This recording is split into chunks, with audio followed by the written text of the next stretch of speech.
Hey Raiders, Jacko here with another Raid Shadow Legends video.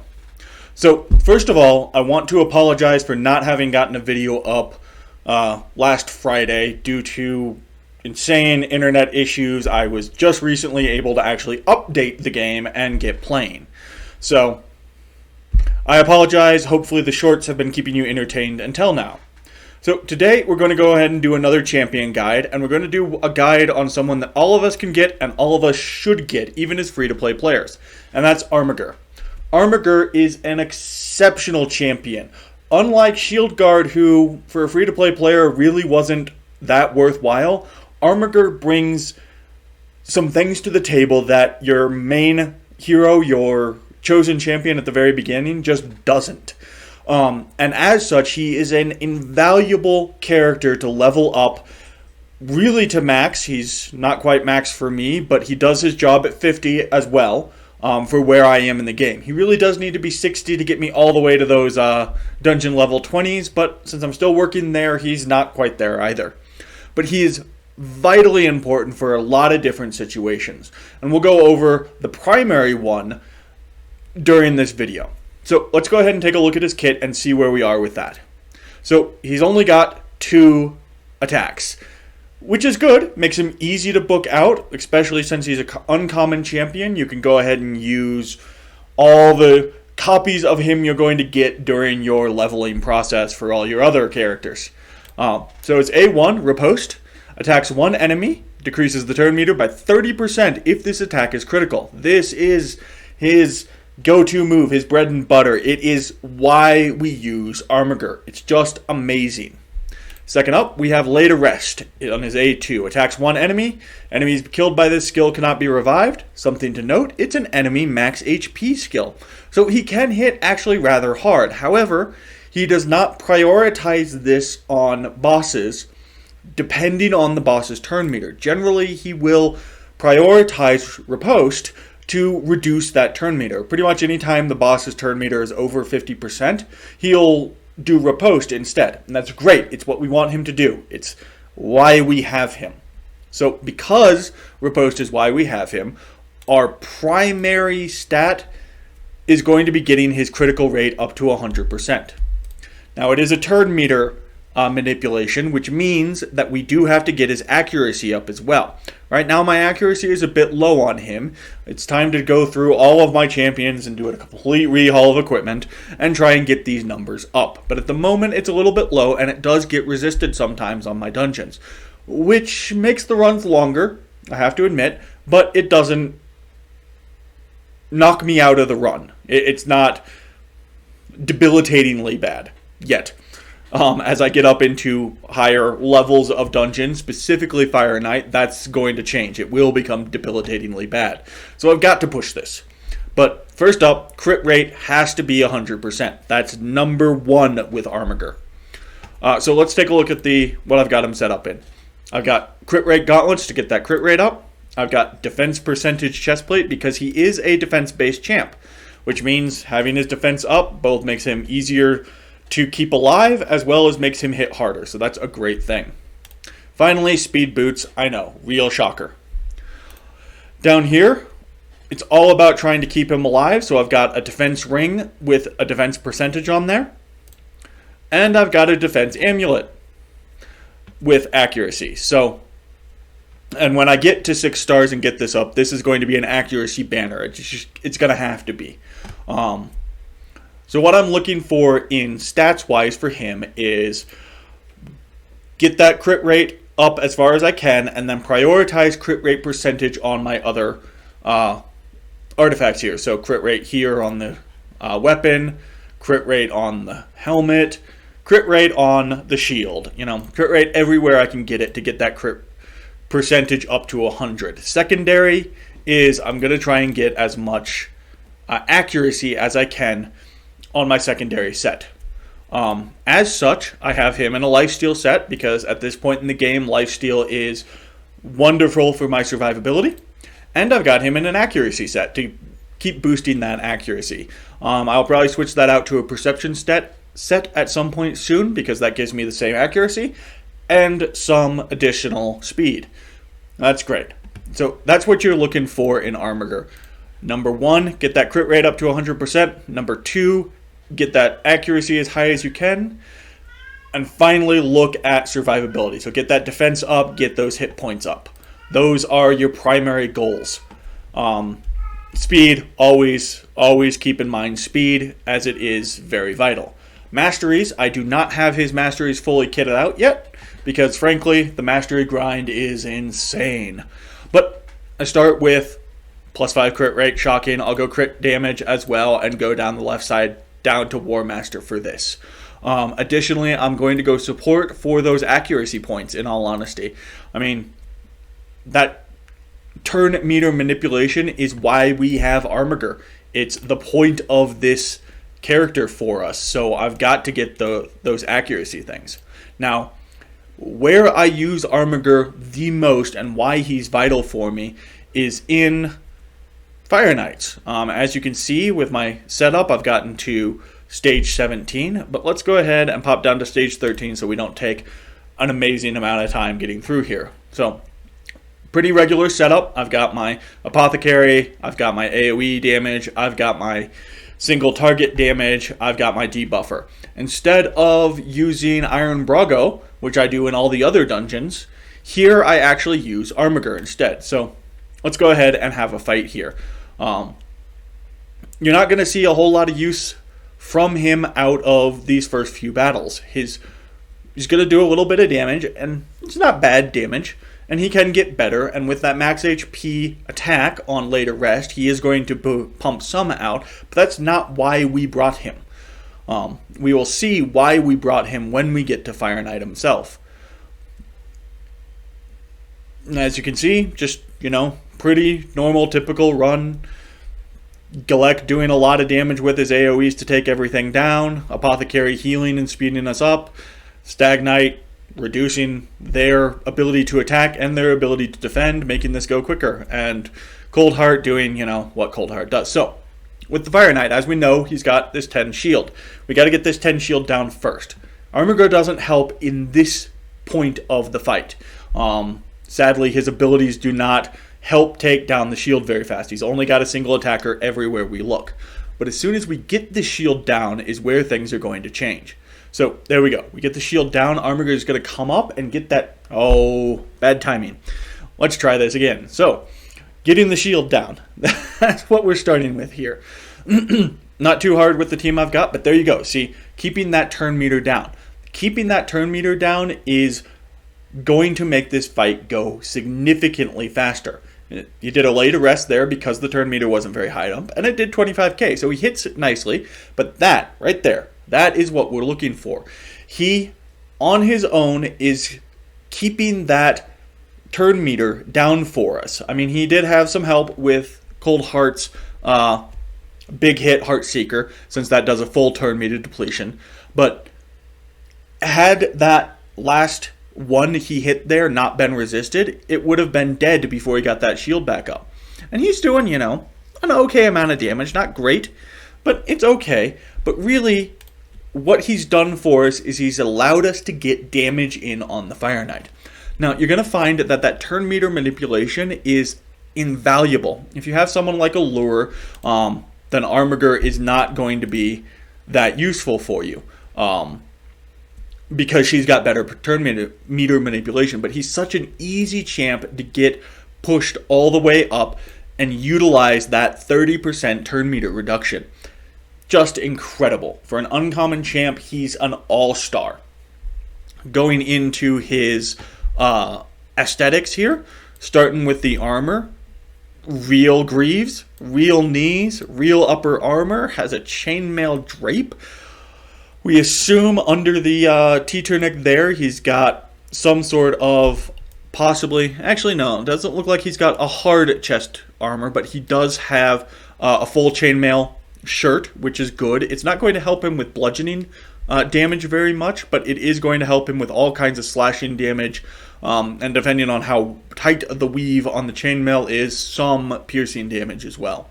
So not great for his chest, in all honesty, but it's serviceable, and it gives him a lot of mobility and a lot of movement. not trying to move around a hard piece of armor. So far he's doing incredibly. He's got actual gauntlets, which means he's not going to lose fingers. He's got tight vambraces. I've even worn a set of vambraces almost exactly like that. This is actually the strap on the outside. It helps tighten the vambrace around your wrist a little bit that way. It's useful. It can be nice. It also allows for you to have a vambrace that covers your entire forearm without leaving any gaps, like where straps or things would be, because the strap goes all the way on the outside, the metal closes around the forearm. Very nice. The elbows are perfect. They are almost identical to what I use myself as elbow armor. They've got good mobility, full protection on the elbow, and this flange here protects that front side of the elbow wonderfully. They're beautiful.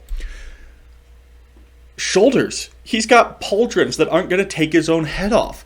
He's going to be able to see around them. They're actually fitted to his shoulders. It's amazing.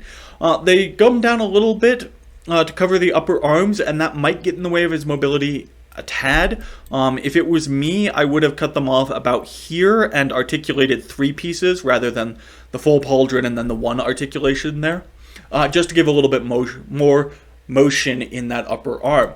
But otherwise, these are literally the most realistic pauldrons I think I've seen on any character so far. They're immaculate. Helm-wise, this is a very common helm style. You see it in the medieval ages in many different parts of Europe.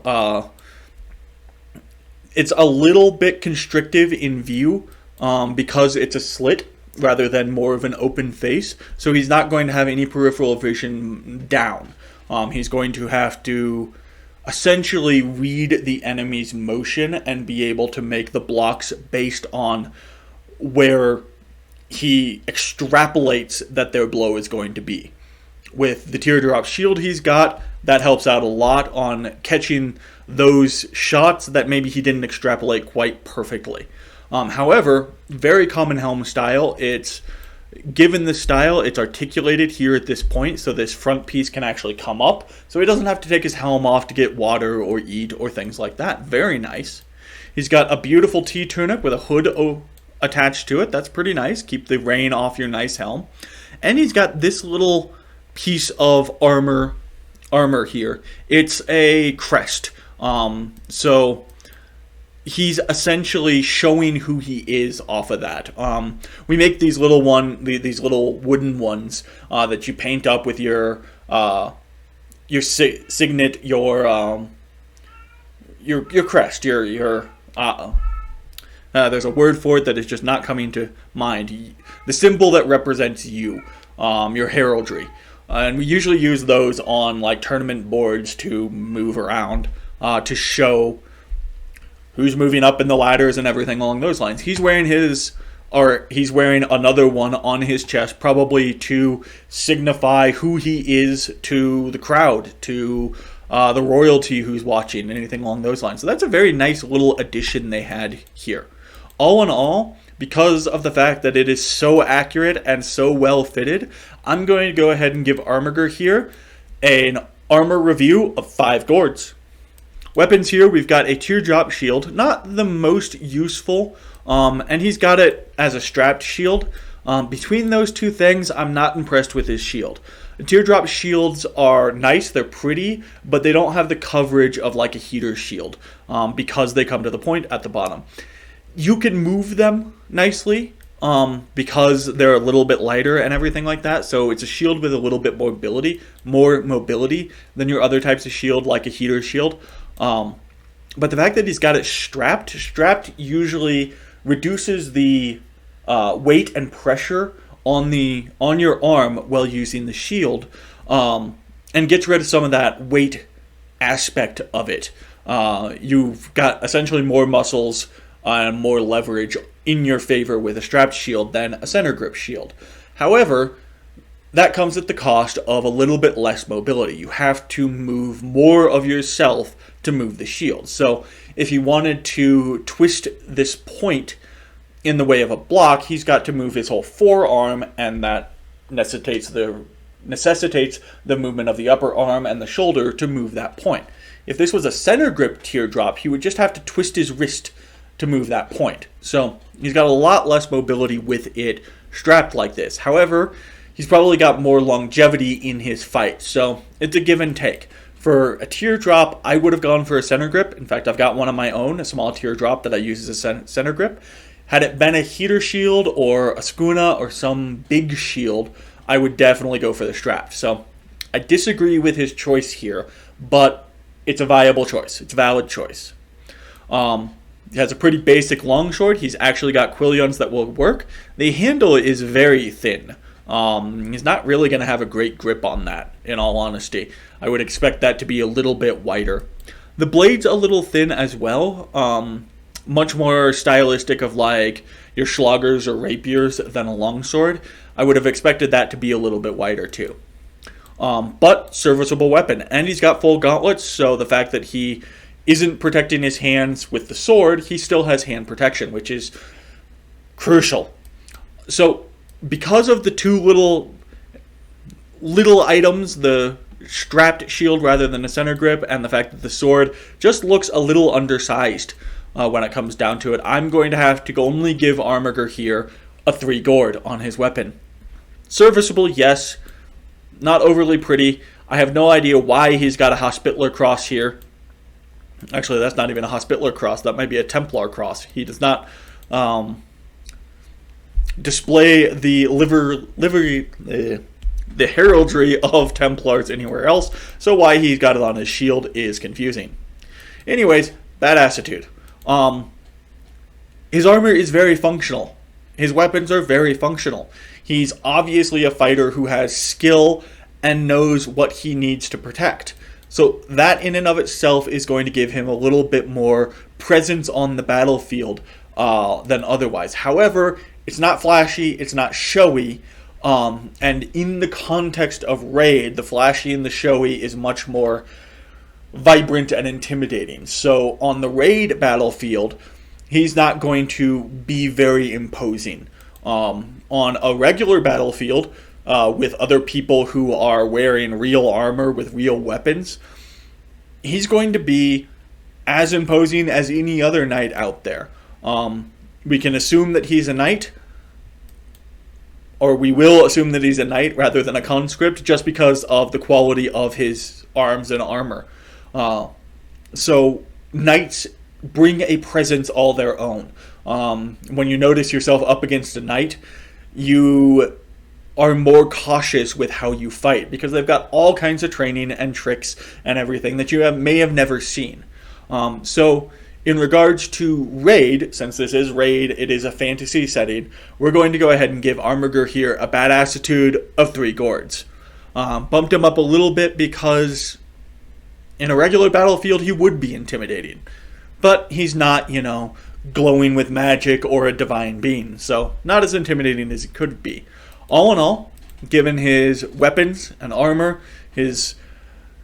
honestly, he's a very well put together champion in terms of aesthetics. He's pretty in the regards that all of his armor is functional and well fitted and proper. It's actually useful. So all in all, we're going to go ahead and give Armiger here an overall rating of 4 gourds. So there you go. One of the really important champs to build up even as a free-to-play player. As you can see, I use him in one of my main dungeon running groups, specifically for Fire Knight, but he is very good in Doom Tower as well, in several different boss fights. I have not perfected him for those situations yet, but it is on my list of things to do, because I've got so much time to get all of those things done. But he is someone that you should build, that you should go in and use the copies and copies of him you're going to get from Mystery Shards to make a high-end Armiger for yourself. It's going to be useful to you down the road. It's going to be worth the investment you put into it. So If you have any tips or tricks that you use with Armiger, please put them in the comments below. Otherwise, remember to like, subscribe, and toll that bell so you don't miss any of the episodes. And I promise I will do my best not to miss any more episodes getting put up there. Otherwise, thank you again, and I'll see you next time on Jacko's Raider Rants.